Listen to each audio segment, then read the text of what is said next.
PTSDreams.ca. That's ADULTBRAIN.ca. If more of you supported the show, I'd be less sick of podcasts. The blah blah. Sending out good vibes. And the blah blah. Good vibes. Blah Good vibes. and the blah blah. Good vibes.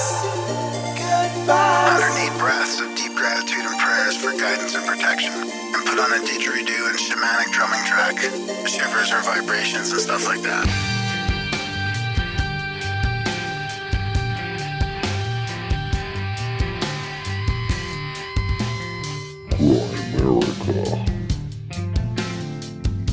There are different levels. There are different layers of meaning. Some dreams are, you know what? I dreamt about pizza last night, and lo and behold, I had pizza for dinner. Okay, that's why I dreamt about pizza. Fine.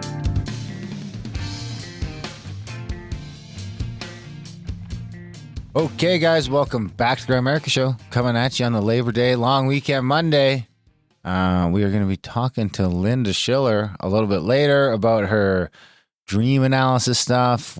May or may not analyze one of my childhood dreams, and actually a recent dream too. I forgot all about that, the dead dog dream. Yeah. So it was a good chat. We're going to get into that a little bit later. We have Her book was PTSDreams, Transform Your Nightmares from Trauma Through Healing Dreamwork. All right. Well, I wouldn't classify my dream as a nightmare. The dead dog was a recent one for you? Yeah. I just had it like the week before or 2 weeks before. Yeah, which is weird because you don't really remember dreams usually. Yeah. And you know what it was? It was one of those where I'd like woken up early on a weekend and Oh, you went back to bed? I was like, I don't want to tried be that up. before back to bed method. Or they went back to Well, I bed didn't method. try it. I was just like, I got up, it was like 6. And I was like, nope, I'm not getting up at 6 today. So, yeah, I went back to bed. And then I remember having this dream. Speaking of dreams and sleep, did your mushroom trip that we talked about last week, how's your sleeping been since then? Oh, great. Has Like a it baby. stayed, really? Yes. And you're still off the table sugar for your coffee? Yes. Wow, that's good. I'll never go back. I feel like those mushrooms kind of kick-started your like sleep pattern back to normal. They seem to have. I've been sleeping Wow. just fine. I mean, not enough sleep lately Well, yeah, but that's not because of the hunting trip. But right. you know how that goes. It's like getting back to the hotel or the camp. In this case, it was the camp. But Camp even as in like a campsite with camper, your trailer and I had the stuff? trailer out. And you were on the elk hunt last year, and you know how it is. We get back late. You end up, by the time you get, you end Oh, up and you're walking exhausted, fucking too. 20, 25 kilometers in a day, and you get back late. You have just enough time to like eat some food and go to bed so you can get up at a retarded time the next morning. Were you getting up early to Oh, yeah. I saw sunrise? Was Yeah, that your so we- sunrise picture or something? Yeah, we had to be in the hunting zone, or we wanted to be in the hunting zone like a half an hour, 20 minutes before first light. And we were about 15 minutes from the hunting spots. 15-minute walk from the hunting? Like, what do you mean? Is Well, this a 15-minute specific drive zone? from the Like- campsite, because we had a decent campsite. You're not allowed to camp where we hunt. So we had a little campsite in Oh, I see. down in the Cooley and Dorothy, Alberta, out past Drumheller. And it had it was great. It was free. I don't know, or maybe I stole it. I don't know, but I walked around. I could not find any place to pay. There was an old registration thing, but I was like, there was nowhere to put like money in or anything, or use a credit card or email transfer. And this place had power, showers on the river. The shower's a little sketchy, I'm not going to lie. Water, power. So it's great. I mean, we didn't spend any time there, And it like was a few free? hours. Well, I didn't pay, so it seemed Well, free. Before we move on, and my friend, I was just talking to my old best friend from high school, and he's out here he works on some of the power lines, so he's traveling all over BC and I think Alberta a little bit, and he says camping's costing him, like in some of these places, he goes, just $75 a night. Oh yeah, it's getting ridiculous. What the fuck? So I found an old sign that said $30 a night, but there was no way to pay. There was nobody there. And my thought is that it's so infrequent of a place to camp. It's not like a place where a lot of people are camping. Even on a long weekend? No, there was like 3 trailers there, and I'm guessing they were all hunting in some capacity. Hunting for something, a bunch of seasons open. So I'm thinking maybe the town pays for it. I don't know. Anyway, I didn't pay. If I owe someone money, they can get a hold of me. I'm happy to pay, the 3 nights or whatever it was. Was it 3 nights? Friday night, Saturday night, Sunday night. Yeah, 3 nights. So we get up at 4:30 and head out so that we could be on site by like on site, as in like in this weird 20 minutes away, out in the prairies. Yeah, we have prairies in a special hunting zone, or. Well, yeah, let's call it that. Well, sure. It's just where I'm hunting antelope, and we can call it that because I'm not going to tell people where it is, especially not on the podcast. No. But I'm asking, is it like a specific, like you're in a specific zone legally, like you have to be? Well, you can hunt anywhere in Alberta. You can hunt on any unoccupied crown land or private land with permission. Oh, okay. So, but you want for antelope, you want uncultivated prairie, native prairie, like it looked like 1,000 years ago. Okay. Yeah. So that was about a 20-minute drive from the camp, and then you'd want to walk in before, because you can start shooting shit a half an hour before the sun rises, which is 6:15ish. Sunrise is 6:45, so you can start shooting. It's bright enough that you can legally shoot at 6:15, and we wanted like a half an hour to walk in from the truck before that. So we were up at 4:30 and get back to camp. The problem with bow season is it's still summer in a lot of ways. So you mean technically like fall, but like the hot? fucking days it was 34 degrees on Sunday. Sorry, yeah, and it's bright till like I think the sun sets at 8:15. Yeah. So the day is like, dude, from 6. So we're walking out of the truck like 6-ish, and you're back to the truck at 9-ish. Yeah. And then you're back to camp. Yeah. So, it's long, tiring days.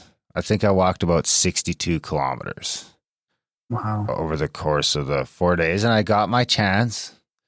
I seen a ton of antelope. A ton. Like, we were seeing antelope all the time, playing with them. They're kind of horny. They're getting to the point where they're almost horny enough to make decisions that will ruin their lives. Because that's how you get them, right? Like, you try and shoot an antelope with a bow and arrow, it's a pretty tough thing to do because they're super skittish. But when they get horny and in the rut, which is now till around the end of September, they'll get hornier and hornier. And these things. So what happens? Dude, no, dude, I'm just walking up to it, and they've got weird eyes, right? So they've got these weird like magnifying eyes. So they see things a little weird. They're a little like bug-eyed, I guess. I don't know. I'm not an antelope or an antelope expert. But I could just walk up to these motherfuckers. If you can find a buck by himself, he'll start like barking at you. He's like, meow, meow. And it's because he either wants to fight you or fuck you. And so I'd just like bend over and I put my hat down, bend it over. And like some of them would just run away and some of them would just start coming closer.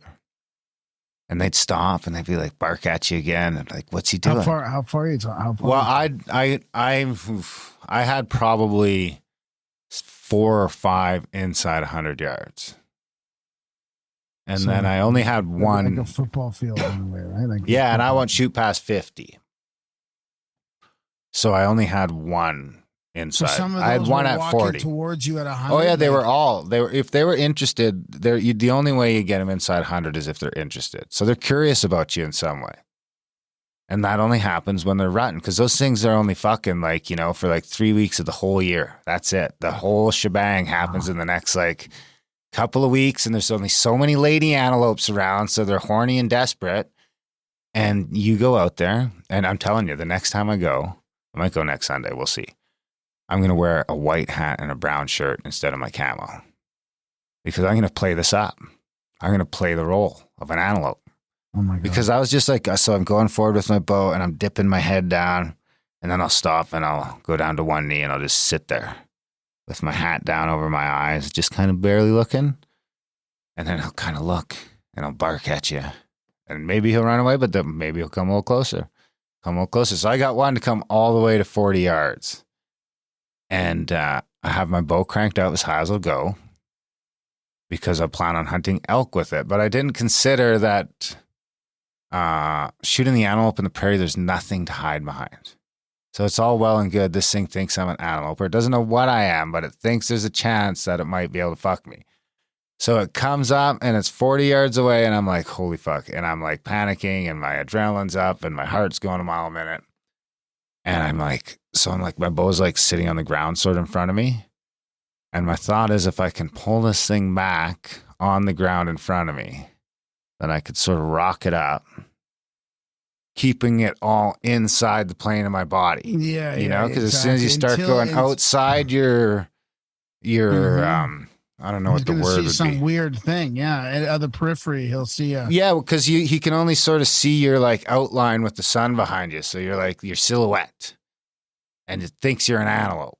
But as soon as this fucking bow and arrow starts going out for me to pull it out, then it's like, you know, and I'm like, okay, so I'll pull my bow out on the ground in front of me like that, and I'll roll it up in front of me. But the bow's set to 75 pounds. And I can't do that. So you can hardly do it standing up, basically. Because it's hard to pull back. Yeah. Because for distance up, and power for big animals to go through bones and stuff. But I don't need it that high for antelope. So I'm going to dial it back this week. So what happened? And explain what happened. So you tried. So I tried to do that and I couldn't. I'm like, fuck. So then I had to like start bringing it up and to crank it back. And as soon as I started doing that, he fucking bolted. He sensed that? He saw me. He saw me because I can't fucking do the whole thing and inside my silhouette. My arm has to come outside. Yeah. It's the only way because I'm using my whole back muscle to pull that thing back. So I'm going to, it would have been fine if I had a blind maybe, but I don't want to bother. I think I can just go, and these things are just going to get ruddier for the next few weeks. So I think I can literally just go bait this fucking thing in or one of them in. Is there any danger if it does like try to fuck you? Well, hopefully I've shot it by then. I mean, what if you're just fumbling? It's very small. Thing comes into like really then I'll tackle it. I mean, I'll tackle it. Just then we'll go down like that. Just fucking then you just put the bow down and withdraw your knife. I don't think it'll come. Quick draw your knife. I don't think they're that silly. Who knows? But I'm going to try that. I'm going to take the bow down to like maybe 58 pounds, and then I could do it in front of me just like that. Yeah, I'm hunting a buck. That's okay. Not a female? Like you can't. No, you can, but I don't want to. Okay. So 58 The females are getting pregnant either way. Some buck's going to find out the females and get them pregnant in the spring. So if you take a female out, it kind of takes out of the population, where if you take out bucks, it doesn't really affect it.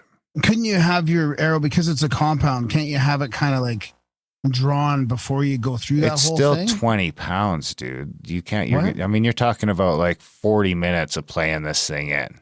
Oh, is that, that long, dude? Oh my God. Man. It's a fucking play.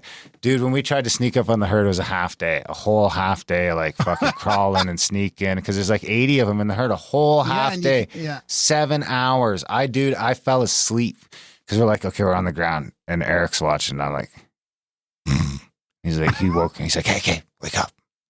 Go. Because you're just lying on the ground. This is why I'm covered in bug bites everywhere, because you're just literally lying on the ground because you don't want them to see you move. As soon as you move, you're fucked. So we spend half a day sneaking up. And we get to like 80 yards, and this one fucking animal just looks over, sees you. There they all go, a whole half day. Oh, the whole herd. Wow, really? Yeah. Yeah, because there's so many weird hills in those prairies. You can sneak up. You can sneak in and around them. Yeah, but you're better off. The only way you're getting them with that bow and arrow, as far as I'm concerned, at least with my range ability of 40 yards or 50 yards, is to fool them in, trick them in. I got to do this during the rut. And they're so I got fast, a month. Right? Like they're fucking the fastest animal in North America. And they're small. They're pretty too. So I'll get them. I got till the end of the month. So I have plenty of time. The sun's still pretty long. But, I actually went back to the elk hunt last year, and we walked pretty much the same amount, dude. Because I walked like 62 kilometers over the 4 days, and the elk hunt was only 2 days. And we did like 54. Wow. And we drug an elk back each day, too. Yeah. So the last like 6 or 7 kilometers of that is with a bunch of meat, carrying that shit up the coulee and multiple trips. After COVID, too. I mean, especially with long COVID, it was a disaster. Oh, God. Here we go with the long COVID again. It was a fun trip. I'm excited. I'm going to get that. I'll get one. I'm going to get one. It was kind of... I wasn't sure how it was going to play out with these antelope, but now I'm like, okay, this is doable. This is doable. It really sounds like it's kind of more of a fun sort of. It's a real way hunt. funner than it's the a rifle. The hunt rifle's thing, getting you know? boring, dude. The rifle's a harvest. I can just, I mean, it's a trick to find them sometimes, but once you find them, you're getting them. Especially with my rifle, it shoots pretty far, You got like 300 yards. It's not, we seen a moose. I seen a moose, 2 elk, a bunch of porcupines. Really? Yeah. And a bunch of jackrabbits. I tried to shoot a grouse with my bow and arrow and missed. I think that's about it. Oh, and I seen some sea-setty stuff. Did you lose your arrow? I lost one arrow. What do you mean it's sea-setty? So you can't just gloss over Well, I the think it was like sea-setty. satellites and stuff. Well, I don't know what it is. Maybe it's UFOs, maybe it's satellites, but we've seen stuff moving around. But get this. So the first night, Friday night. And one of Eric's friends, my hunting buddy Eric, one of his friends stopped by. And we're looking at the sky, and he just starts going off about UFOs and sea-setty and all this stuff you see all the time. And I'm just like, oh, God. Yeah, you'd love my buddy Graham. But, I mean, I can't deny that whenever you go up and look at those stars, you see stuff moving in all sorts of different directions. Yeah. And you always have. Because I remember when I was a kid going up, and that was the thing. We didn't have cell phones or fuck all. So we'd actually go out to the cabin when I was a kid, and we'd like spend time sitting up just looking at the stars and pointing out all the moving stuff. And you don't think about it all the time, but it's all moving in different fucking directions. Yeah. And they say that nothing's really orbiting this motherfucker north to south. Oh, really? I think all the satellites go east to west, but I also might have just made that up. So what did you see then? Just like fast walkers? Yeah, that's all I ever see. That's all I ever see is fast. I don't know what I don't see a wobbling or any like right angle turns. There's definitely stuff turning and stuff like that for sure. Really? Eh? Yeah. Buddy was mentioning the wobblers. Yeah. Did he mention flashbulbs or power ups or anything or streakers or no? What's the difference between a streaker and a fast mover? A streaker is looks like more like a shooting star, and a fast walker is just more like a. But it's not a shooting star. Well, I mean, I've seen some that you can't imagine them being shooting stars. I mean, I've seen one skipping horizontally across the whole sky, super bright. Like it's. There we go. We had the new moon, dark sky, which is great. Had a plan camping, pitched our tent, went back there for the night. Crystal clear, darkest night. Decided to read that meditation, did the singing bowl, and that shit starts happening. Pow, pow, pow. We started seeing flash bulbs. Streakers coming down. Graham's unlocked. I seen the Northern Lights too, but they weren't great. Cool. It was like not as good as some of the pictures I seen because it was super smoky, crazy smoky, and hot. 35 fucking degrees in September seems hot. Well, it's hardly September. I mean, it's only the 4th, probably, when it was hot. Well, 4th. It was hot on the 4th. It was weird how it drops. The temperature dropped. It got to its highest at 6 or 7 at night and then dropped 4 degrees. Very strange. Somebody said there was a heat dome over Alberta. So now they're calling it a heat dome. A heat dome? Yeah. It was hot to be walking around. Yeah. Speaking of that, I do have like a thing I wanted to share with you. Uh-oh. Yeah. I did it on Instagram to Kate Bush's song Cloud Busting. Oh my God. Did you see that? My kids are into some Kate Bush song that they played on Stranger Things. I don't think it's Cloud Busting. It's brought back. No, it's running up that hill. Yeah, that's her main song. It's very Jesus-y. Oh yeah, it's a fucking great song. It makes me cry, that song. What? No. Very what did you say? Jesus-y. Well, I mean, just because she says Jesus doesn't mean it's Jesus-y. I mean, well, it just comes across to me as like Jesus-y. Yeah, it's pretty emotional, dude. Because I remember that song from '85, man. I remember the cloud busting video from '85, like that. I think it was '85 or '86. How old were you? All the mid '80s like were 15? 16. I mean, I was like in my prime teenage years. Huh. Learning about cloud busting. I mean, how relevant is that? How do you go from that to being an alcoholic? Well, you're on such a good trajectory. Yeah, I lost it all somehow. I was like an alcoholic right out of the gate, pretty much. You know, like in my town, you looked forward to drinking age. Oh yeah, it was like dude, a so thing. did we, of course. So did we. It was a competition. It was a competitive thing for me in a lot of ways, and then it just got out of control. Yeah, know how that Anyways, goes. I mean, you don't. I don't think you're an alcoholic. I mean, I don't think you crossed that line. I think a lot of my friends they just sort of stopped when they got older. Like you kind of just stopped. I just kept going until I hit the bottom. So I don't know, something weird. Well, I'm glad you're back. But this is so. Anyways, it's on the Instagram. I have to say that I love the post. It's pretty cool. What? It scrolls through all the scientists that have signed on this document. There's 1,100 scientists About global warming bullshit? Yeah, so it's called the World Climate Declaration. There is no climate emergency, and it's from clintel.org, and it's basically I'm going to read some stuff from it here. It says there's no climate emergency. Climate science should be less political, while climate policies should be more scientific. Scientists should openly address uncertainties and exaggerations in their predictions of global warming, while politicians should dispassionately count the real costs as well as the imagined benefits of their policy measures. So there's a bunch of things here. It says natural as well as anthropogenic factors cause warming. Warming is far slower than predicted. And then it goes into like just a small paragraph explaining these. Climate policy relies on inadequate models. CO2 is plant food, the basis of all life on Earth. These are just the headings, right? Global warming has not increased natural disasters. Climate policy must respect scientific and economic realities. So then it just gets into their advice. Our advice to the European leaders is that science should strive for a significantly better understanding of the climate system, while politics should focus on minimizing potential climate damage by prioritizing adaptation strategies based on proven and affordable technologies.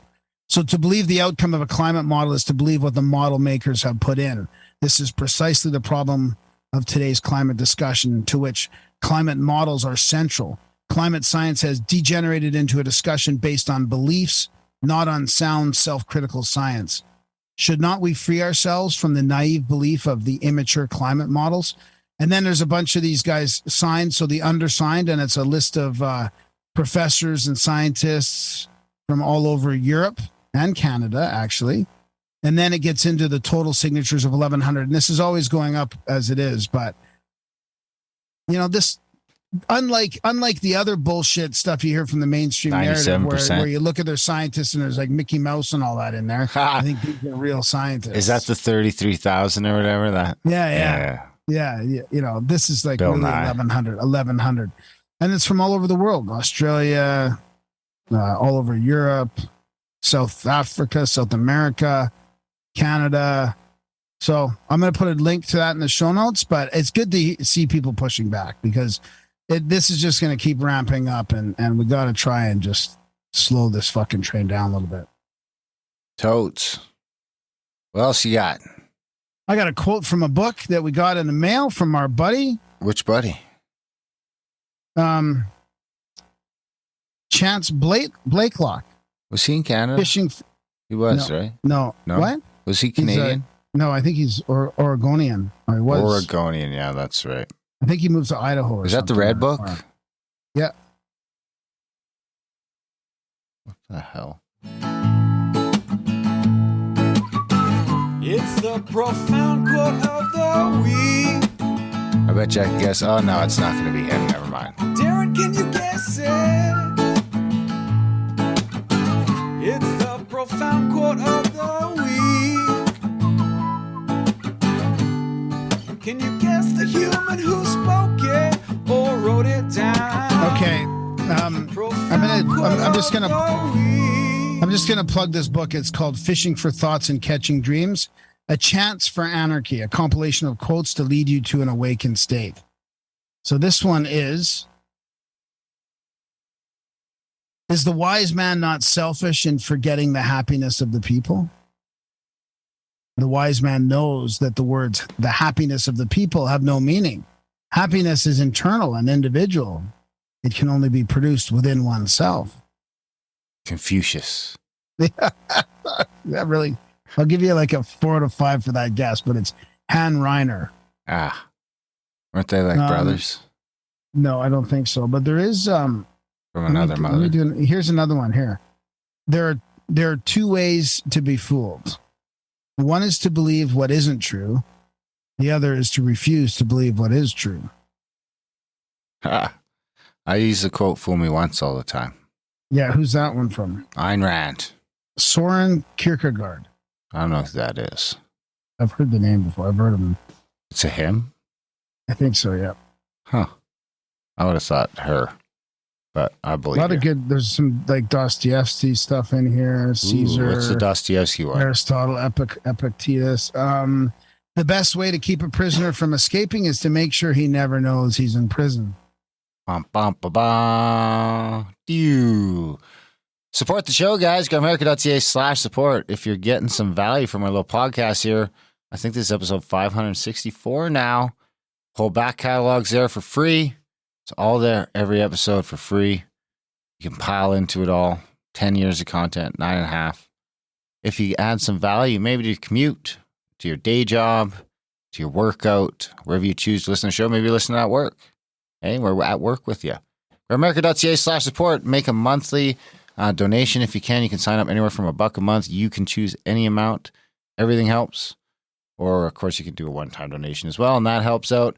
Or you can head over to GoAmericaOutlaw.ca. Check out our other podcast over there. It gets a little more controversial. And there's a subscription model with that show that also helps support us. We have the audiobook stuff going over at adultbrain.ca. And we have a couple of great trips coming up right away here. I think we're like down to 2 weeks away. 2 weeks from today. The first Scablands trip with Randall Carlson and Ben and Brad. And Brad Young is Randall's partner, of course. And Ben from Uncharted X. And Russ is there for week 1 from the Snake Bros. And Everybody Loves Graham is there. Is there anyone else there? Brandon Powell. Modern day shaman. Brandon Powell will be there doing his breath work and his Wim Hof training.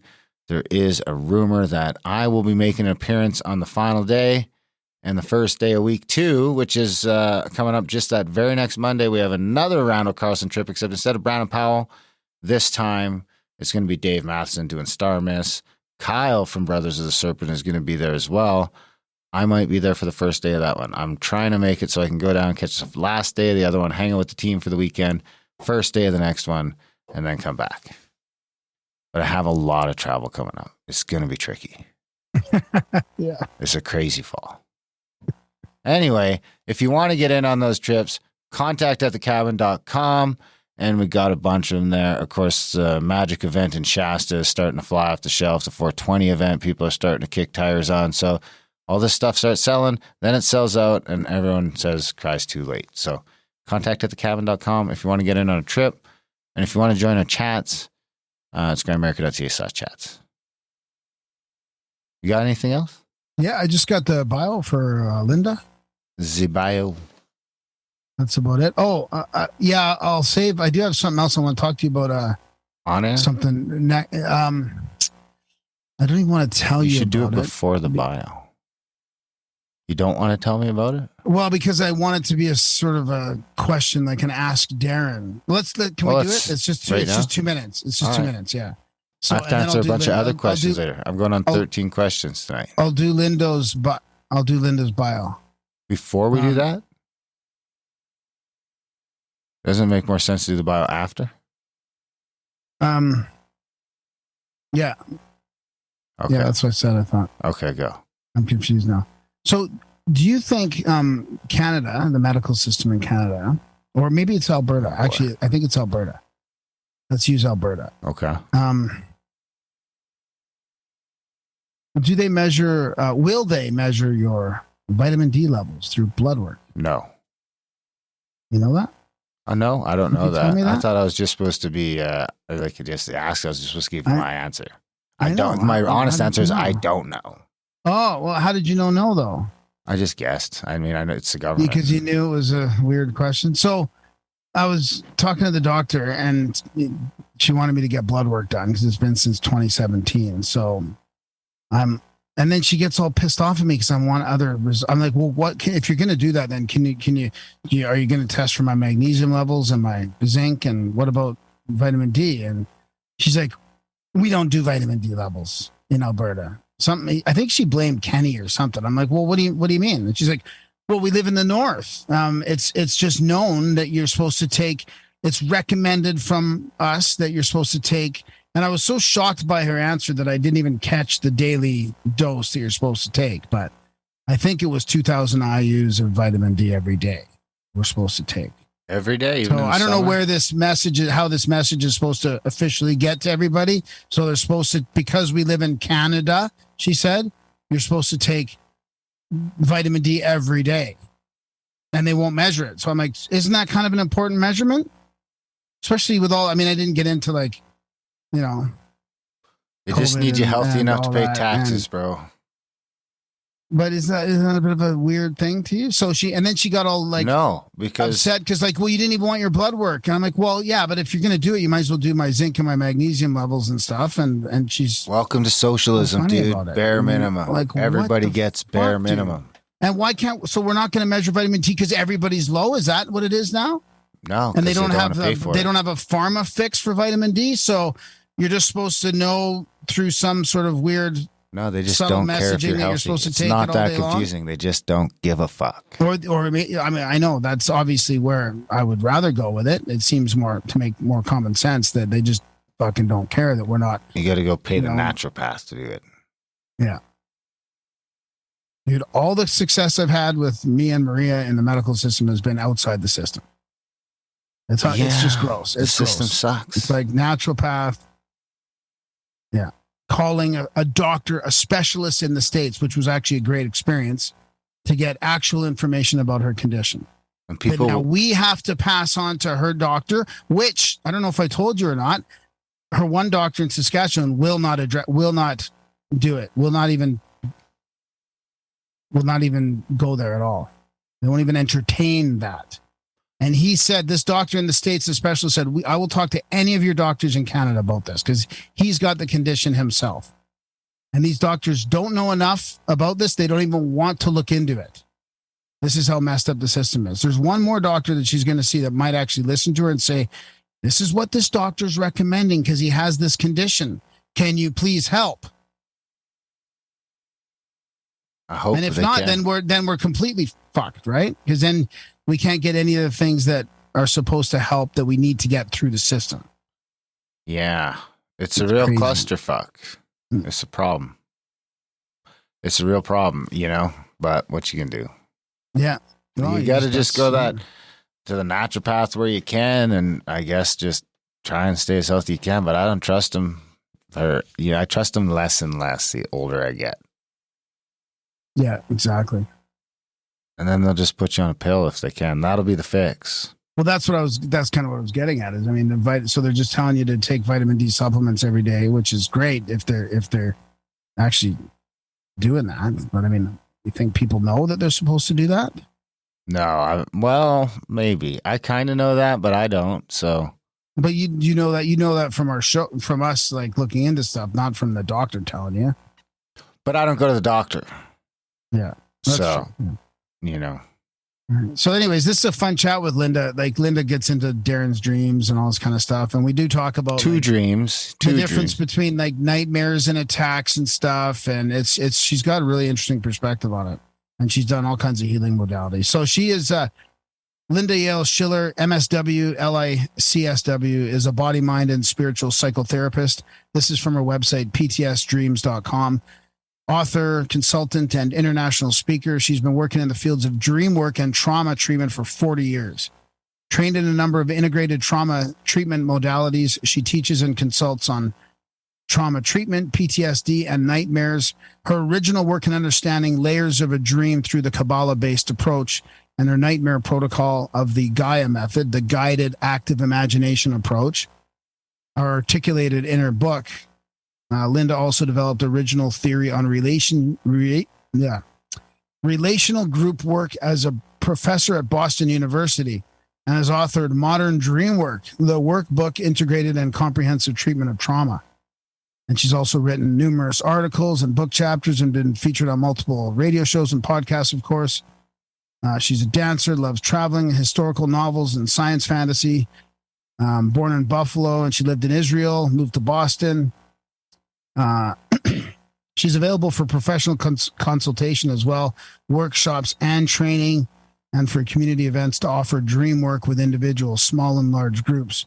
She also offers hospital grand rounds, spiritual retreats, adult education, guest lectures, and corporate functions, nightmare and trauma healing and dream work education, and active exploration at each event will be tailored to the needs of intended groups, whether clinical, spiritual, team building, or social. So yeah, we talk about dream circles a lot too. It seems like a cool way to do this. A dream circle? Yeah. What's that? Almost like a recovery group in a way, right? Like you support each other through going over your dreams and all. Not like a dream catcher? No. No. That's my kind of dream circle. Yeah. Is that all you got? That's it. All right, guys. We hope you enjoyed our lazy rounds, and even more than that, we hope you enjoy the chat with Miss Schiller.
All right, Linda, welcome to Great America. Thanks for joining us.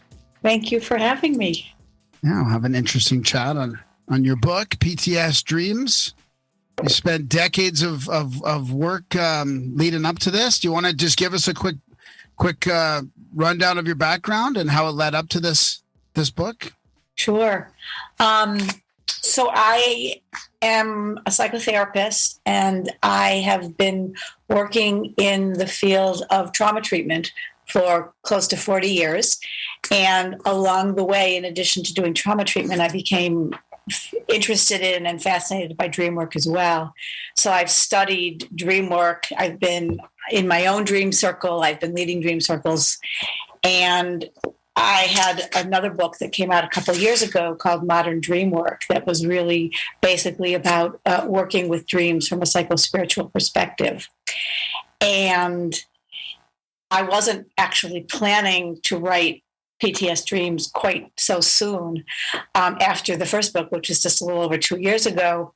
But the state of the world sort of prompted me to say, I've got something to say here, and I don't think I should wait.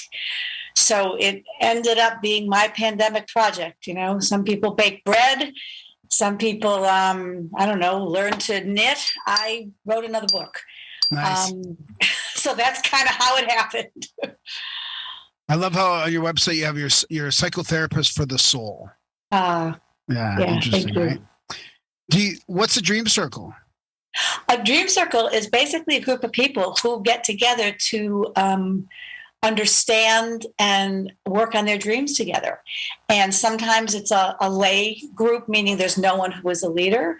Everyone is sort of peers in the group. And then there are other dream circles where I or someone like me who facilitates the group helps to hold the space and to create the safety to do the work and helps guide people in doing a lot of different types of dream work.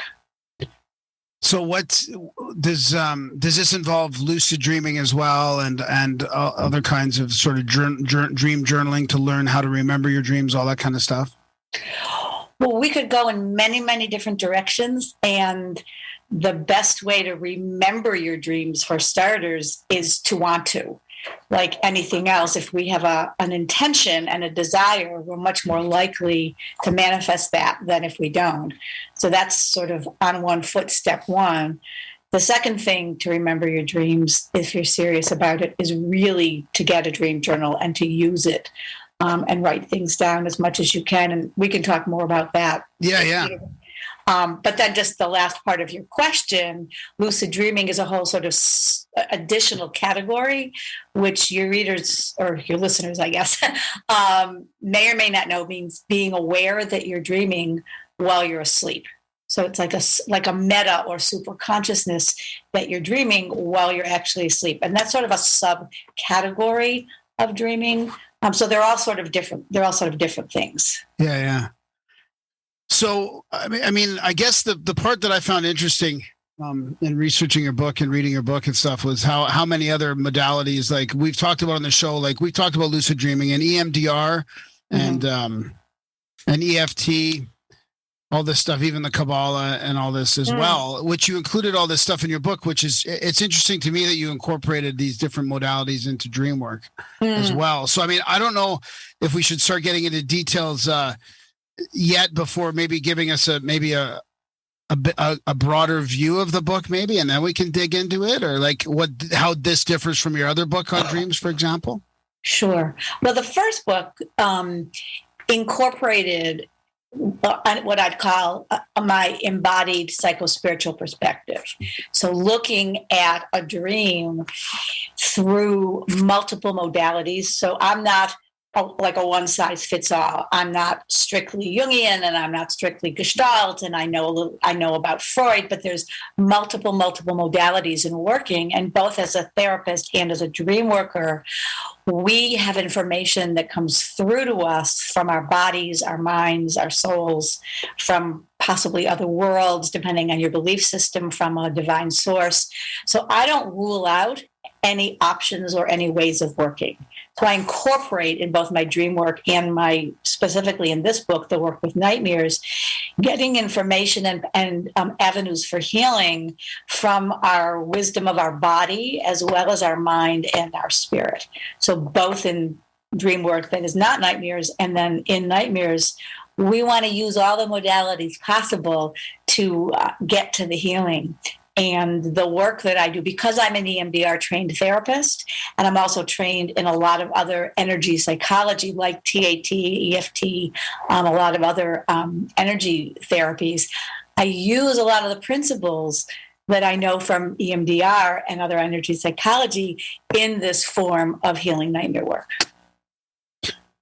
Right on. So, I mean, nightmares are a big problem, big topic. You have a lot of nightmares, Graham.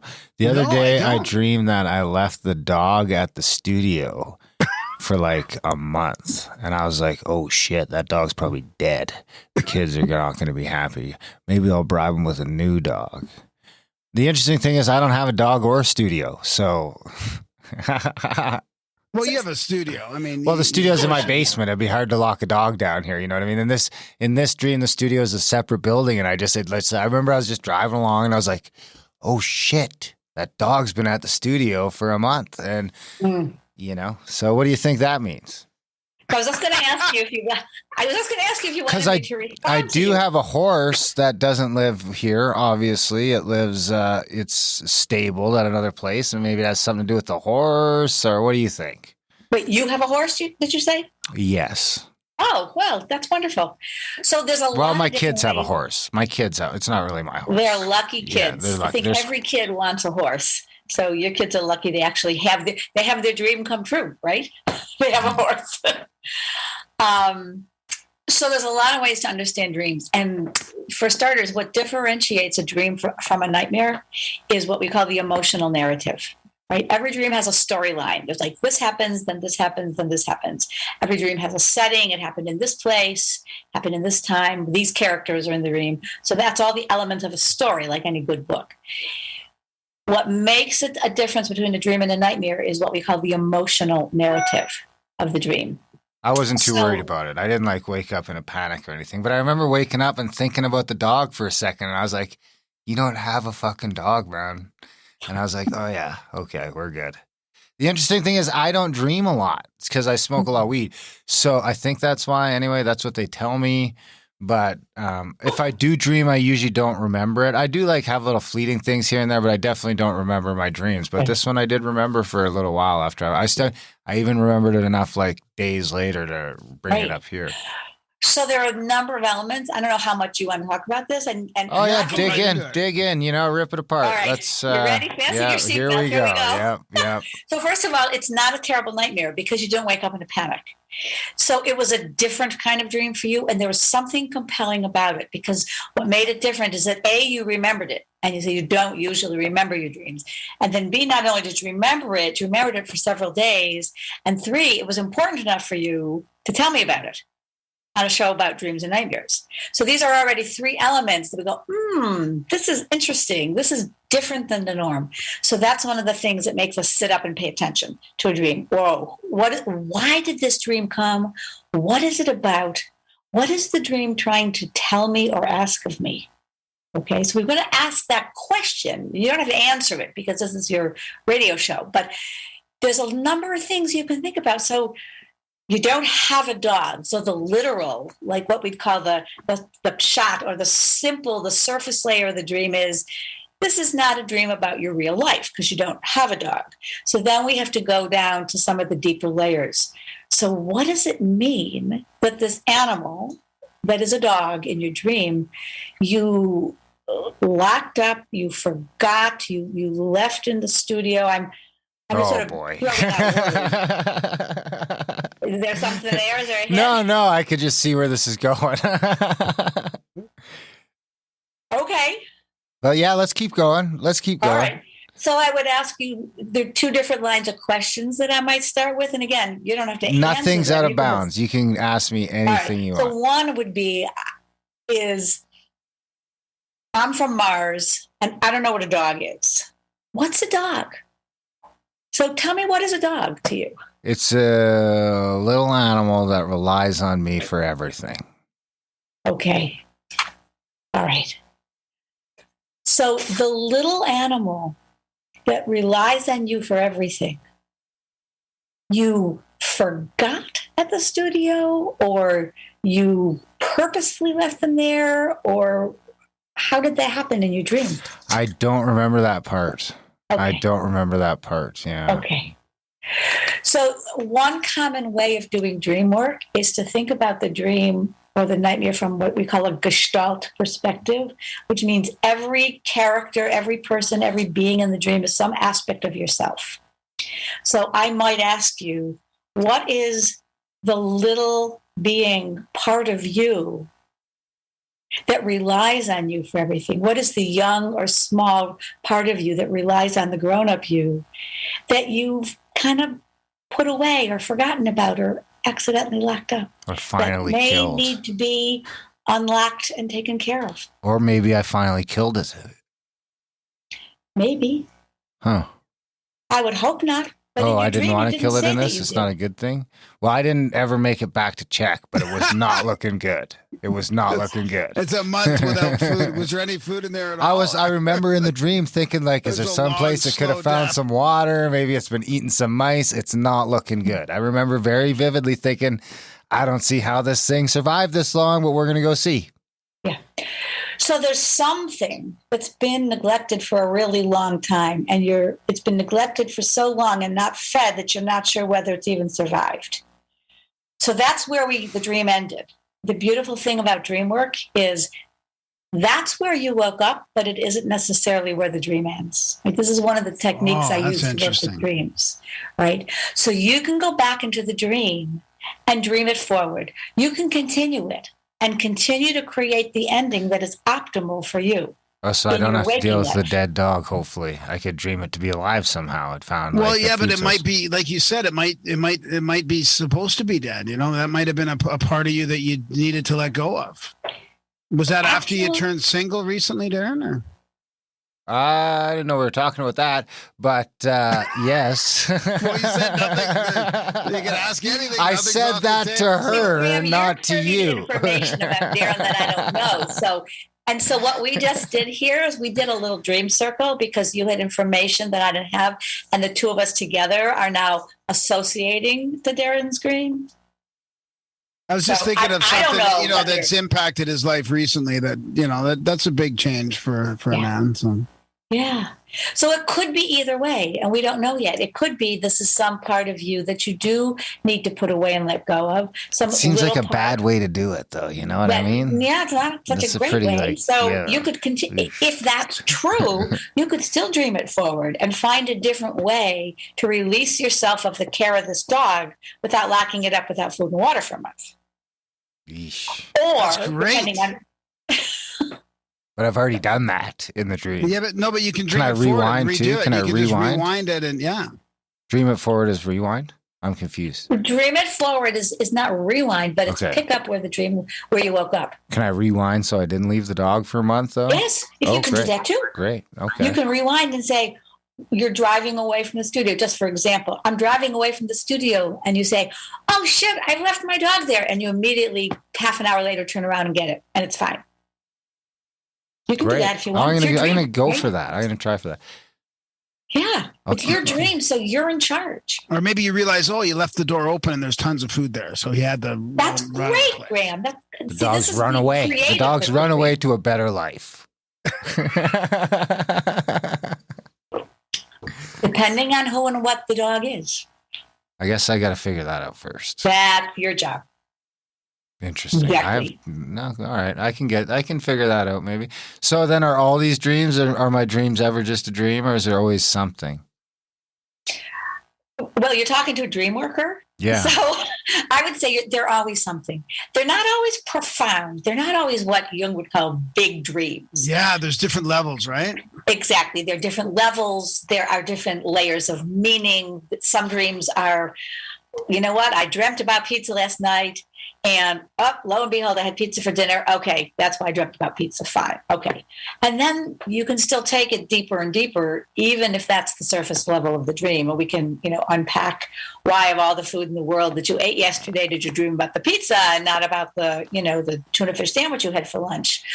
So some dreams are kind of simple dreams, but most dreams, if you want to unpack them and peel the layers off, there's something there that's interesting or informative or a message for you or some kind of healing, particularly in the scary nightmares. Okay, so Well, get what this. I've got one dream in my whole life that has stuck with me.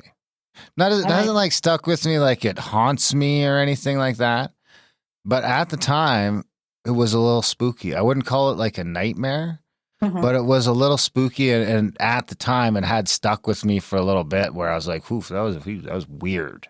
But it was like very subtle. And I can still to this day, and it's probably been 35 years. Maybe not that long, 30 for sure, 33-ish. So I remember I could tell you the exact trail, how to get there from where I was living at that time. It was this trail in the woods, not in the middle of the woods. Are you telling us the dream now? Yeah. It's just Okay. maybe 100 feet from the edge of town. And I'm walking down this trail that I've walked down, 100 times. We used to play back there all the time. And I didn't see anything or hear anything. I just hear a crazy growl. And then I wake up. And this fucking dream, I've never forgotten it. It's the only dream in my entire life that I've never forgotten. And it's probably been, over 30 years. Wow. And that's Did it. you have? Do you want me to talk with you about this? Sure. dream? Yeah. Let's do it. Okay. Because I'm This not is fun. sure, what the format is exactly for you guys. This is so- pretty much it. We just do stuff like this and ask Okay. questions around it. Okay. So, how old were you when you had the dream? I would say somewhere between 8 and 11. Okay. So you were a kid. I was a kid. Yes, I was a little All kid. right. Yeah. So this is a childhood dream that's really stuck with you. Yes. And I could still hear the growl. It was the most profound sort of what we call in dream work, the CI or the central image in the dream in your case was this growl. Yes, 100%. Okay. And do you have any sense as you think back what kind of an animal or being was making the growl? No, I would say like a bear, a wolf, it seemed like something that would be coming out of the woods is what I've always assumed. Yeah. Right. And so this was a real place where you grew up at a Yep. real trail in the woods and you used to Yep. go play out there with friends when you were little. Yeah, probably still there. Yeah. And it's really stuck with you. What are the emotions in this dream? Going back to the If emotional anything, I would narrative. say fear or shock, fear and shock. Oh, Like that would be fear. the only, it fucked with me for a little bit. It doesn't fuck with me anymore, but for a while I remember it was like unsettling. Now it's just like this weird dream I had a while ago. It's not unsettling anymore. At least it doesn't feel like it is, but The dog it's one. never gone away. Right. So there's And maybe it was the something- dog I left. Wow. Wouldn't that be something? It went back in time and bit me when I was 8.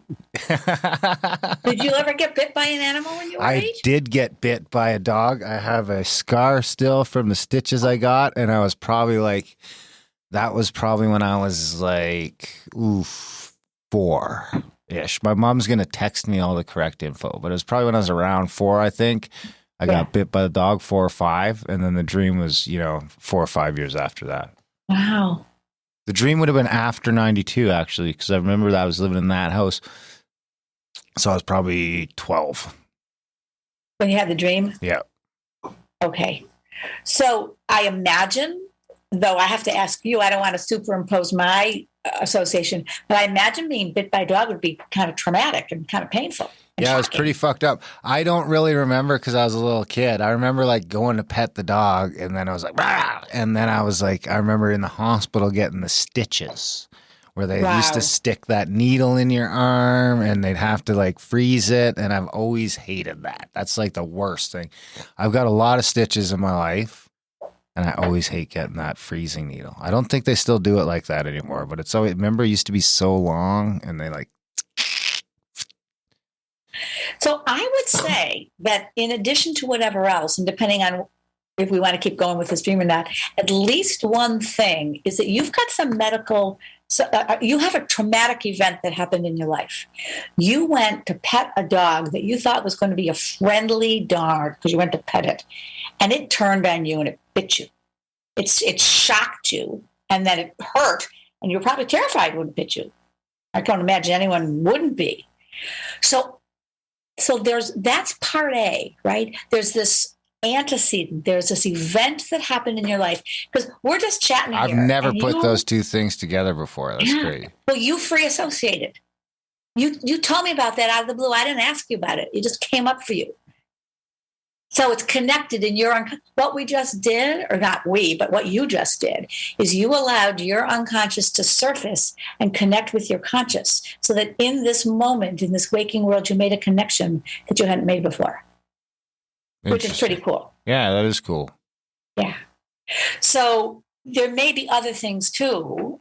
And a question I would ask next, so in addition to having a friendly or possibly beloved, I don't know if this was a pet or No, a it wasn't. stranger This dog. is a stranger dog that was Okay. walking down the street and was like, check out our dog. He's nice. So you had a trust back then of strangers and strange dogs. Yeah, my mom Exactly. was there too. So sorry, Mom. My mom was there too, and she was petting the dog, and she was like, go ahead and pet the dog. Oh, so wow. She's Oh. complicit. looks like it would be safe. And this dog kind of betrayed that trust by turning on you. Yes. For whatever reason, who knows? Maybe you accidentally patted it the wrong way, or the dog just got tired of being patted, or, we'll never know. But it was a trauma for you, and it stayed with you, because then after that, you had to go to the hospital, and you had stitches and you had needles. So it compounded, it got bigger and bigger. And then after that, you still hate stitches and needles and things like that. And medical I trauma. like dogs, though. Good. So you didn't blame the dog. I like my mom too. I love her. You don't blame her either. No, so who am I blaming? Well, I haven't had the Yeah. dream again. you know? Yourself, because maybe you actually went in there with a weird intention, or you meant Maybe to I pinched him. grab the dog by the pulled his neck hair. and pinch it, and it knew that you were going in for not a true pet. You were trying to trick it or something. And sometimes I was a little kid, animals bro. What just the act fuck? like animals, and it's nobody's fault. Yeah, exactly. Yeah, sometimes it's nobody's fault. It's nobody's fault. There's no one to blame. Do you think he has medical trauma too then? Or? Well, I think it's what we'd call a sort of a compounded. It was a one-time incident, right? You got bit by this dog that was friendly first to your mom and then friendly to you. And then it was a bad enough bite that you had to go to the hospital and get this kind of traumatic medical treatment that you still remember with. Still have a scar. You still have the scar to prove it. And then I don't know why you had the dream at 12, right? So there's another question that we don't have to answer, but you can think about it. So you got bit by the dog at age 4. So if I was doing dream work with you, if we were doing a dream circle, I would wonder with you, so what was going on in your life at age 12 that somehow had some resonance or somehow reminded you in some way of that original traumatic experience with the dog? Ooh. Could be something that had nothing to do with dogs. Could be. Yeah, we're not going to get into all of that right now. That's right. But yeah, there could have been, there's a bit of a mess back then for a little while. So. Okay. Can I jump growls, right? There were growls in your life at age 12. Yeah, probably. Okay.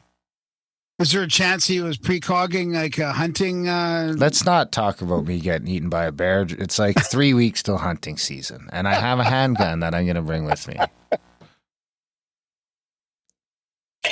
So what we don't want to do is turn this into an on-air therapy session. So we're going to let you be, Darren, with whatever you know about what happened, was going on in your life at age 12, for you to put the pieces together with the 4-year-old trauma and the stuff going on at 12, and the fact that this dream has stayed with you all these years.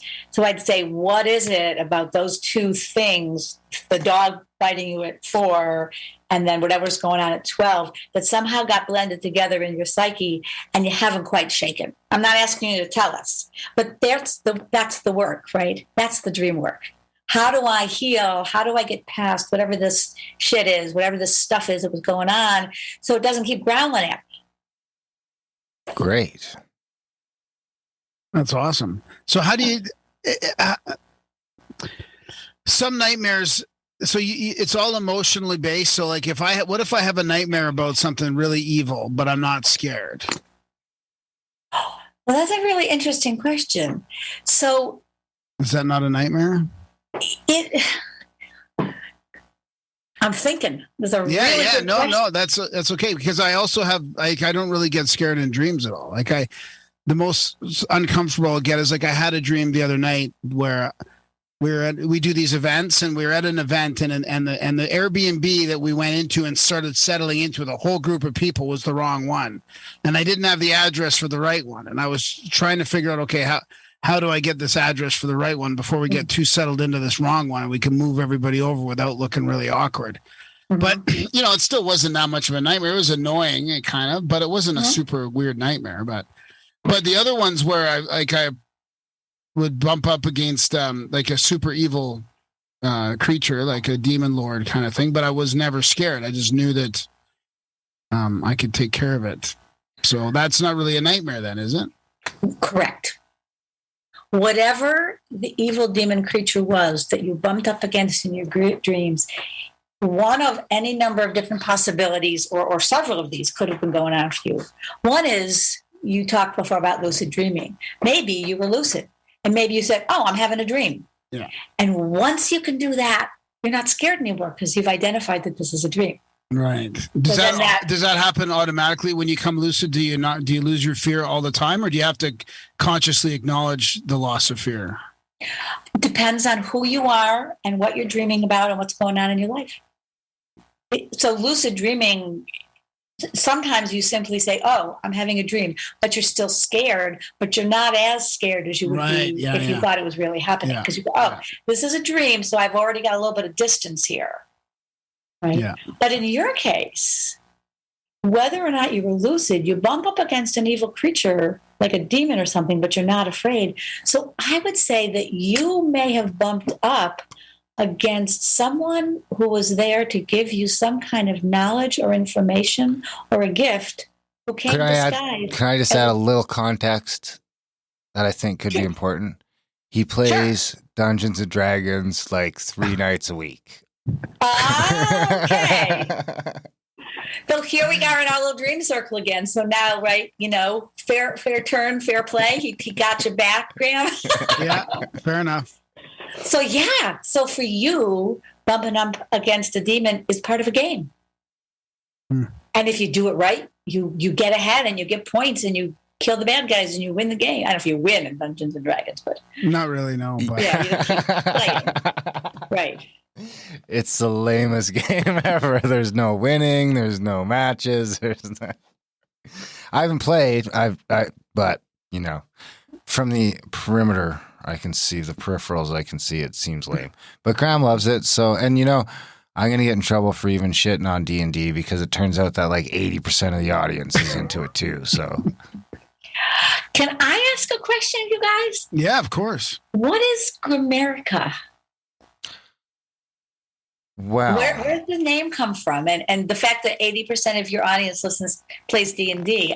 Well, I don't know if it's actually 80%, but it's a lot more than you think. Whenever we have a meetup, people are talking about playing weird card games and Magic the Gathering or whatever's going on. Oh, yeah. But it's this magical, spooky. yeah, it's probably more to do with the content. The name was, my last name is Grimes. Oh. And my buddy Jerry, shout out to Jerry. We were playing poker years ago, maybe 15, 20 years ago. And he just wrote Grimerica. I won the poker tournament and he wrote Grimerica wins on the poker table. Oh. And then it became my online poker stars name for a while. Oh boy. Like your handle, huh? Yeah. And then it became my Twitter handle. And then when Graham and I started the podcast, I already had like 500 followers. So we were like, well, we could just use this. So that's what we did. Well, thank you for answering that question because I was trying to figure out if it meant something, but it does, but nothing that anyone who wasn't you would know. It's terrible for SEO, but at the same time, you can just tell people to punch Grimerica into the search engine and everything we've ever done will pop up. And there's probably not a lot of Gramericas that pop up besides you. Exactly. Yeah, we would so own it's like good the for first that, but 50 it's- pages of Google if you type Grimerica. Yeah. So it works out kind of that way. But no one accidentally finds us, They're not like searching for Grimerica stuff. And whereas if we were called like, I don't know. Expanded perspectives or something. Or the conspiracy this or, stuff like that. Yeah. So is it good that I don't really get scared in dreams then? I mean, is that or is nightmares, or is it good to have scary nightmares to be able to work on stuff? What? Or should I just be satisfied that I don't have to deal with them? Do most people I've have never met a nightmares? person. I'm sorry, what? Well, do most people have bad dreams? No. Oh, okay, good. I was wondering if I don't know what the percentages are, but what I was going to say is I don't know anyone who says, "Oh, darn, I wish I had more nightmares." No one Well, really welcome says to that. Grimerica and Graham. No, I didn't know. No, I'm asking whether whether it's an important part of working on your stuff if you have nightmares to deal with it. What if I'm missing out opportunities to work on stuff? That's a really good question. And what I'd say is the dreams come from deep parts of yourself. So the deep parts of yourself seem to be pretty cool with whatever stuff you've gone through, that you've kind of got a pretty good handle on it and you're working through and you're dealing with whatever it is in your waking life. So you don't have to deal with it in your sleeping life. Yeah, that's what I was hoping you'd say. Yeah. Oh, good. So let's keep on the nightmare thing, because what about people that have literal demonic attacks or shadow man attacks, night terrors, where they wake up, they're frozen, they can't, and they have the entities in the room, the serious stuff, Okay.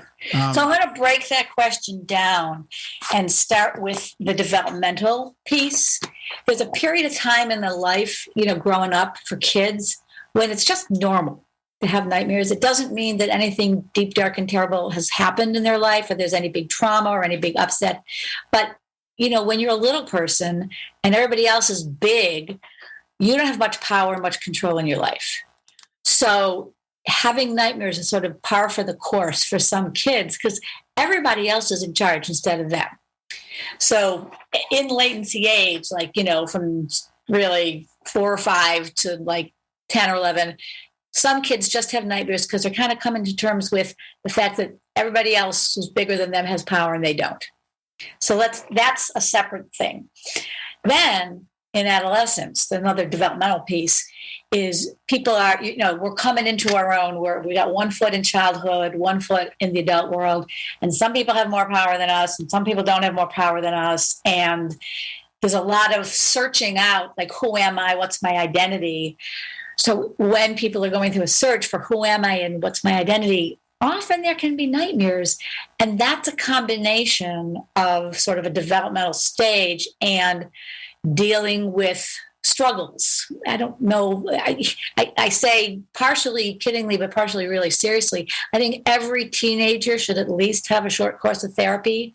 I think every parent would be really happy if their teenager had some therapy, because adolescence is a tough time for most young people. And in the world we live in today, with both public trauma and violence and climate change and war, and it's really hard to grow up.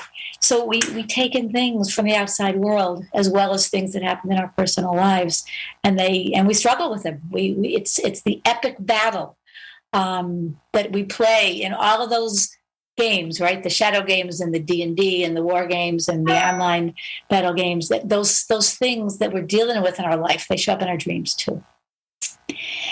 And then the last piece of answering the question, I can go on, but I'll stop after that for a minute, is when you've had 1 or more traumatic events in your life that have not been resolved. And some people growing up have years and years and years of traumatic events. Kids who grow up in abusive homes, in substance abusing homes, parents who've left, growing up in a war theater, and it's years and years and years of trauma.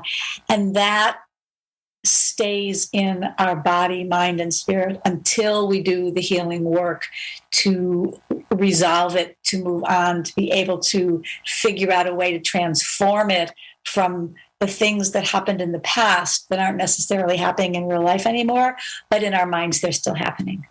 So when we do that work around getting things organized in a timeline, that's just a little piece of it, saying, okay, this stuff happened, but it's not happening now. So I can heal, I can relax, I can move on in my life.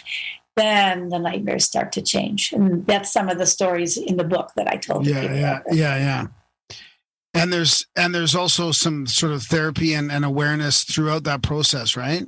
To start, you mentioned in the book about how you can start dreaming, like they change, they lose a bit of their grip or something, right? Right. So a lot of times people will ask, like, how do I know if I've resolved my nightmare? Or how do I know if I've resolved the traumatic events that generated or caused the nightmare in the first place? So there's a couple different ways to answer. One is that the distress in the dream goes way down, right? Like when you go to the doctor's office and you rate, your doc says, like, how big is the pain, 0 to 10? And you say, oh my God, it's a 7.5. It's almost a 9. It really hurts. And then when you're feeling better, it's like, okay, it's a little bit hurting. It's a 2 or a 3. It's not quite gone. And then some days say, wow, it's only a scar. It doesn't hurt anymore. Right? I still remember it. I have a scar, but it doesn't hurt anymore. Then that's a 0, right, on the distress scale. And in the therapy world and in energy psychology, we call it the SUDS, which stands for Subjective Unit of Distress.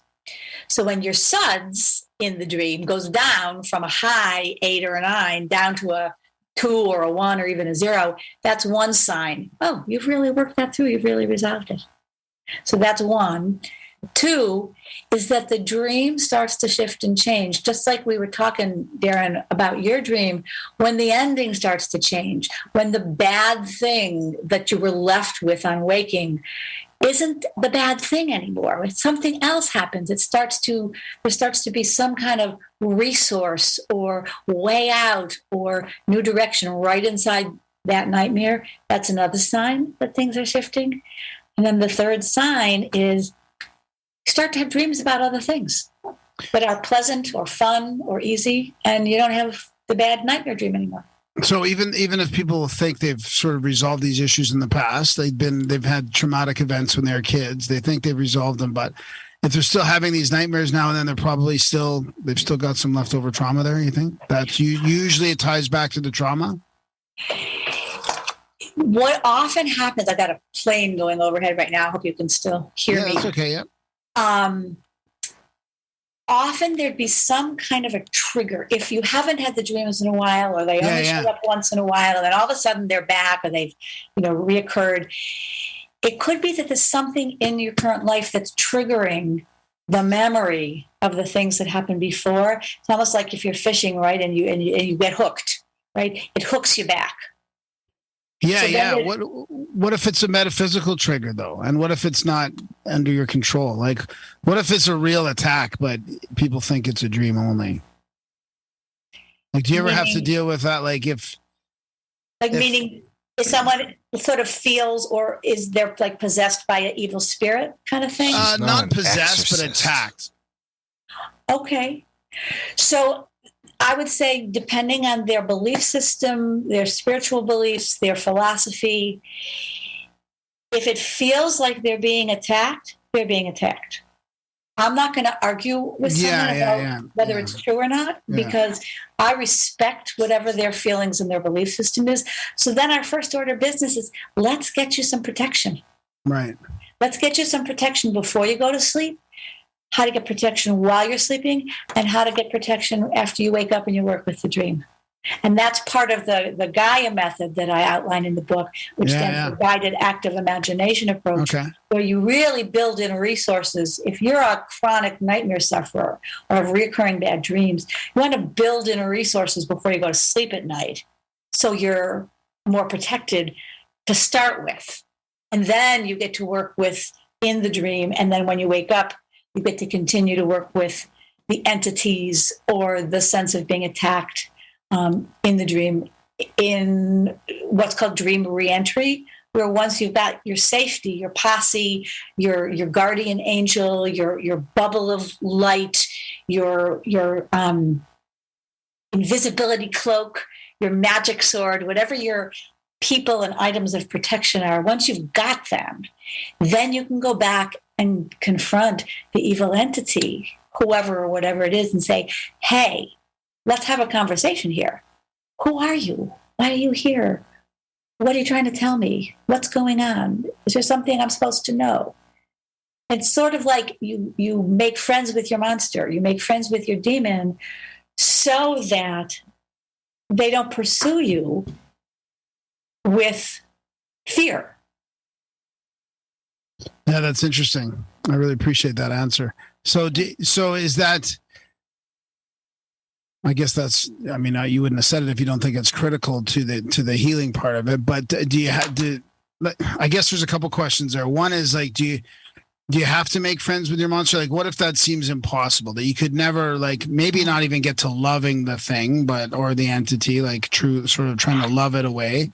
We've had people on that, I mean, they've had amazing astral battles and they, for days upon end until they found love in their hearts. And that's how it ended up destroying the monster. So there's that aspect of it. But even if it doesn't get to that level, just making friends with it, what if they can't do that? Or how do we decide if it's just a nightmare versus an attack? Is it just based on the person's perception, or is there anything else that would say, hey, that's just a nightmare? It's going to be based on what's called felt sense. Okay. How do you feel in your body? Do you know what grocking is? Did you read Stranger in a Strange Land? Oh, geez, no. I think I might have when I was a kid, but I don't remember it. Okay. So he could grok, and grok is like, you just know it to be true. It's like intuition. It's, you completely get it with your whole being. That's to grok something. So if someone groks that they're having a nightmare, that's what it is. If someone groks, I'm being attacked by something. Okay, let's go with that. Yeah. And sometimes you don't make friends with your monster. Sometimes you just need to banish it. You need to send that back. You need to transform whatever the evil being is, or send it back, send it to the light, send it down into the earth and bury it, put a stick across on the grave, whatever it is that's called for. Because some things you can tend and befriend, some you can forgive, some you can tolerate, and some you've got to just banish. And that's individual. Okay. That's awesome. Yeah, I appreciate that. Is there stuff in the Kabbalah? I think you mentioned the Kabbalah in your work. Yeah. Did you get a lot of that from the Kabbalah, or how do you incorporate that into your dream work? So a couple of different ways. The system that I used for looking at the layers of a dream, because a dream has potentially more than one meaning. There's the surface meaning, and then there's different layers of deeper meaning. I devised a format called the Pardes method, which is how we read the holy books when we're reading from a Kabbalistic perspective. So it's called Pardes, and in the Hebrew, the P stands for pshat, which means the simple surface layer. And the R stands for remez. In Hebrew means, in English, the simple. Excuse me, I misspoke. It means the hinted at layer. A remez is a hint. The D is from drash or lidrosh, and to lidrosh means to pursue or chase after. So that's the layer where you work with the dream, you look at the symbolism, you look at the metaphors, you look at the gestalt perspective, you do a lot of different work. And then the S in Hebrew is sod, which means the secret, the mystical, the transpersonal. So that's the layer where you connect with departed relatives, where you connect with divine beings, where you have healing, not only for yourself, but potentially for the world as well. Wow. That's fantastic. Yeah. Interesting. So that's one piece of how I use Kabbalah. And what the word itself means, Kabbalah means receiving. So it's received knowledge from the mystical book called the Zohar. And every major religion has a mystical branch associated with it that are connected. So in Judaism, it's the Kabbalah. In Christianity, it's Gnosticism. In Islam, it's Sufi. And often the mystical branches of the religions have more in common with each other than they sometimes do with their parent religion, because they're all sort of shamanic in some way. So that's some of the roots that I draw on for the influence of Kabbalah in my work. When you help somebody build protection for themselves, does that come from their own belief systems, or would you teach them part of what comes from the Kabbalah? I do both. So depending on what their belief system is. So I had one man that I worked with some years ago who was a very sort of devout Christian practicer, but in the best possible way. So we would often say, all right, what would Jesus say? Right? What would Jesus tell you here? And as soon as we asked, what would Jesus say? He'd get it. He'd say, oh, this is what I'm supposed to do. This is what I'm supposed to understand. With other people, we invoke various angels, depending on their belief system. A guardian angel and Archangel Michael. There's lots and lots of different angels, and their names all mean something a little different. So if you needed healing, for example, I might invite you, if you wanted to bring the angel Raphael in, because Raphael means the healer of God. Like Rophe in Hebrew means doctor. So this is the healing angel. So if you need physical healing or emotional healing, I say, well, let's see whether or not, would you like to? I'm not going to tell you who's going to be your protection, but I'm going to ask you who you would like to bring in, who or what. And then I might offer some thoughts and ideas as well to see if they resonate with you. What about evoking those, like Jesus Christ, like in the name of Jesus, let me go, that kind of stuff? Or we've heard from many people that research this, and our guests that have had these experiences where it works. Like the name of Jesus seems to have this power, whether you believe it or not, really, but it just seems to have it, but it seems to dissipate over time as well. Well, just like any other practice, we have to keep practicing if we want to keep our strength up, right? You start out, you're going to lift 5-pound weights. And then if you get good at it, right, you're lifting 20, you're lifting 40, you're lifting 60. But if you stop and you take a half a year off, you're going to be back to 5-pound weights. you got to build up again. Right? So it's partially about what is the practice that you do.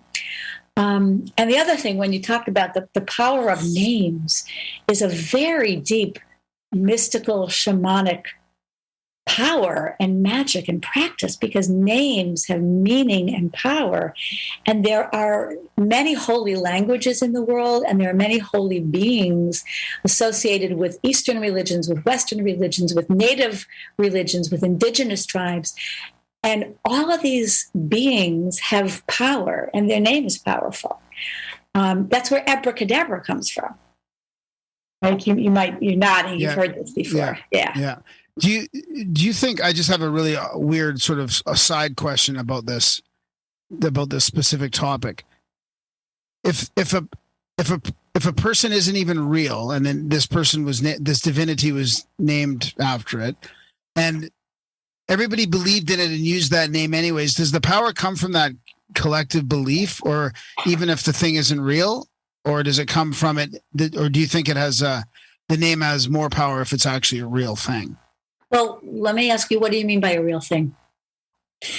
Jesus as a real man, let's say, or a real divine man, or just using Jesus as the example, or if he wasn't real, because so many people think he's real, is that the power? Is the power in the collective thought or in the thing itself? The answer is yes. Either, both. Yeah. Because by naming something or someone, we are creating. Right? That's the roots of abracadabra. When that which we name, we have created. That's what Adam and Eve did, right? In the garden, they named the animals. They were given some power of creation. They're sharing this sort of divine power. So we know that our feelings, our thoughts, and our words all have power, and they have energy. They don't have as much physicality as mass, but they're still real, right? Einstein told us this. Quantum physics is telling us this today. When you look at something, right, the Heisenberg principle, right, the effect of the observer on the object or item that's being observed, that's crazy. That's like insane, but it's real. So where I would go would be, we don't know. We don't know what we would call real or what we wouldn't. Yeah. So it would depend on your belief systems and how you manifest them. We speak it into reality anyways, yeah. Exactly right. Yeah, I would agree with that. And it matters, right? The placebo effect, shows that matters at some level, at a minimum. Yep. Yeah. I catch myself, and I annoy my young adult daughter all the time by speaking the thing that I want to be true. Rather than saying, I hope that, or I wish that, I say, I am doing this. I'll just give you a tiny example. I recently was out in Tucson, Arizona for the IASD, the International Association for the Study of Dreams, their annual conference. It was so awesome. I would just invite all of your listeners to check out IASD. It's a wonderful, wonderful organization. So we got to meet for the first time live since COVID, and it was fabulous. And with all the cancellations and short staffing because of COVID, flights have kind of been a shit show these days. You hear a lot of horror stories about flights being canceled and delayed and luggage lost and all that stuff. And I could very easily have spent a few weeks worrying about my flights to Tucson. But I just decided it's going to be fine. And every day I would tell my family, and I would tell my friends, and I would tell myself, it's going to be smooth. It's going to be fine. I'm not going to have any trouble. And you know what? I had to change planes both ways. I didn't get to take a direct flight. I had no trouble at all. Everything went completely smoothly. Did I make that happen? I don't know, but I'm giving myself at least a little credit for manifesting that, because I kept thinking it all the time. And I annoy my daughter because she tends to go to the negative sometimes. So I said, well, maybe you could say it this way. She's like, Mom, don't therapize me. Do you, if you were to speak an affirmation about something that you wanted, would you say it as if you've already got it, or that you're going to get it, or that you want it? Because there's many different ways you could say that. But that's right. The most powerful way to make an affirmation, I believe, and this is from many different studies that I've done in different areas of energy work, is you say it as if it's already happened and it's already true. Yeah. I already have perfect health. I already have a healthy relationship. I already have X, whatever it is that you want to manifest. Yeah. Yeah. Like, I've even heard that you should smooth even life. like demand it instead of begging for it. It's not exactly a demand as much as it is a statement of fact. Just is. I think that's what you're talking about, right, Darren? I mean, instead of saying I want this or I will get this, it's I already have this. Yeah, kinda. I think in my sense, I'm still maybe dealing with some other entity and telling him that what he's going to do for me and why. Okay.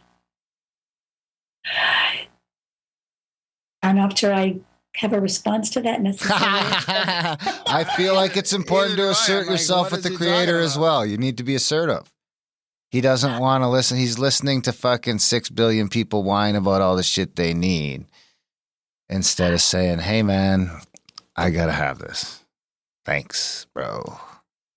Or sis. Yeah. Right. He, she, they, it, whatever. And always be grateful. But that's just my spin on things. I mean, to each their own. Well, you took the words right out of my mouth. I think that is one of the most powerful things. If we can find something, no matter how sort of down in the mouth we feel or how much we're struggling, if we can find something to remember to be grateful for and not only say, I want this, I need this, but say, thank you, I appreciate it, this is good, that's going to raise us up more than demanding or begging for things, I think. That's just my thoughts. Demanding was probably a bad word, I guess, maybe. Demanding comes off like a little assertive, maybe. Right? Yeah, even, just like without questioning it at all. Yeah, without just being fucking weak about it, without just Right, like, you don't have to be wishy-washy. please, come on.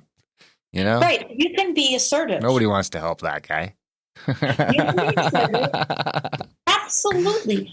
Be clear.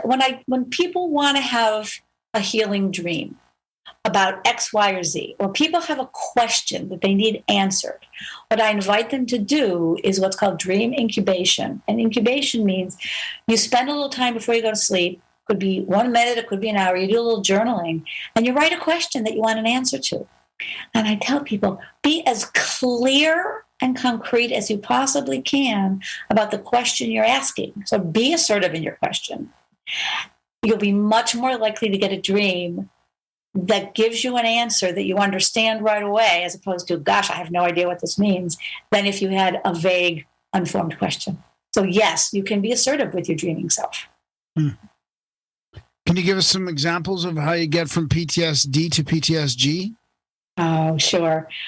Clearly, I so appreciate that you've read the book because you're really going through it.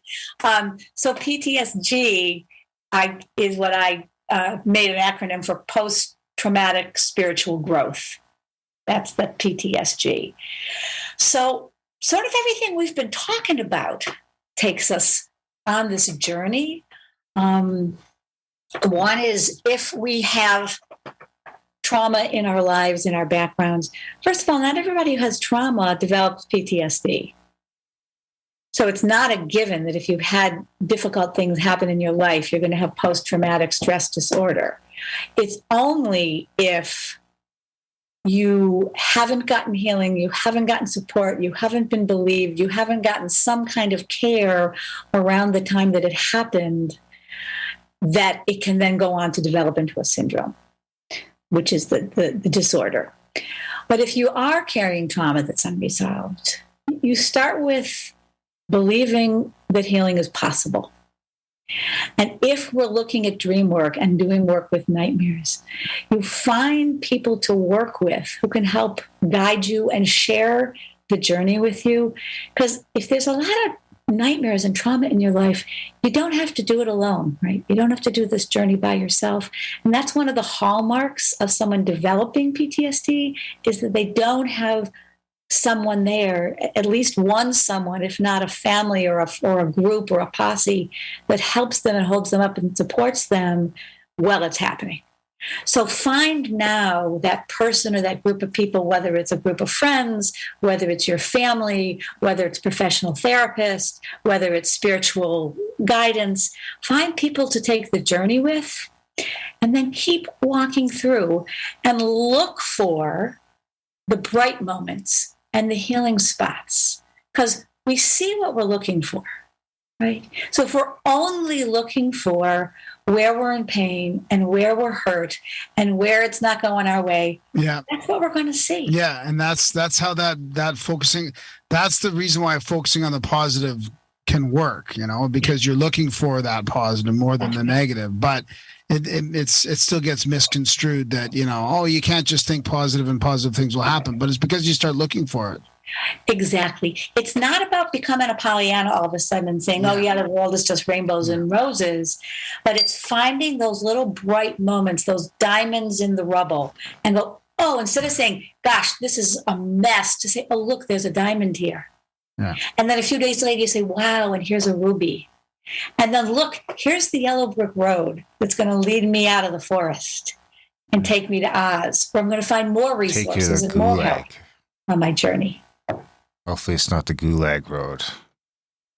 We've had enough of your dream stuff, Linda. You're out of here. You're getting re-educated.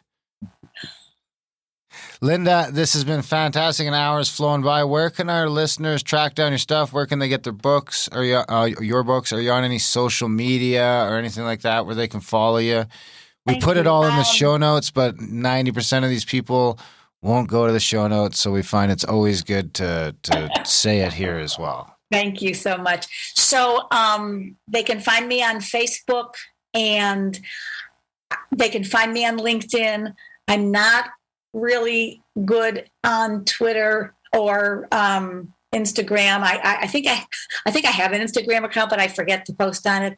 But the best way to find my work is to go to my websites. I have PTSDreams.com. www.ptsdreams.com is a website that will tell you a lot of information about the book. It'll list all the appearances that I've been having. You guys are already listed up on my website, so they can click on the show right from PTSDreams.com.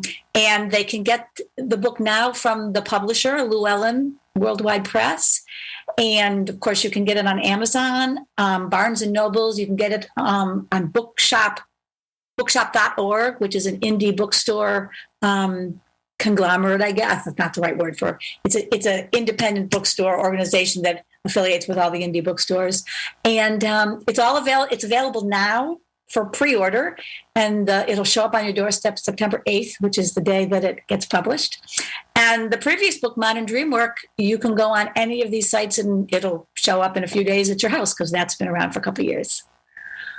Right on. Well, I think this is important work, tying in dreams with the trauma and nightmares with the trauma. I mean, so many people are stuck in bad dreams, and it's good to know there's sort of a way through this. Yeah. Yeah, thanks. Yeah, this is great. Thanks for the therapy session, Linda. I'll be in touch if I need any further. Okay. And we hope you have a wonderful night. Thank you. Thank you so Thanks, much, Linda. Darren and Graham. It was a pleasure talking Thanks. to you guys. Bye-bye. Take care. And that was our chat with Linda Schiller. Schiller. Linda Schiller. Wow, that flew by, man. Holy. That really did go by fast. Well, we spent about like a half an hour talking about my shit. So, Yeah, that's why, I guess. That's good. much time to talk about that. So, maybe I solved my problems. It's all There you solved. Fixed. There you go. Big thanks to Linda for coming on the show. Big thanks to you guys for listening. Even bigger thanks, guys, if you are one of the 1%ers that choose to support our work here. I think there's 560 some episodes, all there in the back catalog for free. You can go listen to them all. 1,000 hours of content. GoAmerica.ca/support. If the show is adding some value to your life, to your commute, to your work day, to your workout, wherever you're listening, head over to GoAmerica.ca/support today. Sign up for a monthly or make a one-time donation. and let us know that what our work is valuable. Check out the chats, grimerica.ca/chats, adultbrain.ca for all the audiobooks we've put together, almost 75 now, and contact@thecabin.com for tours and events. Anything else? Spam Graham? Yeah, send me emails, feedback. Yeah. Graham@grimerica.com. Sightings, lucid dreams, nightmares, Trip reports. trip reports. We haven't got a good trip report in a while. Someone should smoke a bunch of salvia and tell us what happens. It's a mission for you. Someone get back to us. All right. We love you guys. Thanks for listening, and we will see you next week.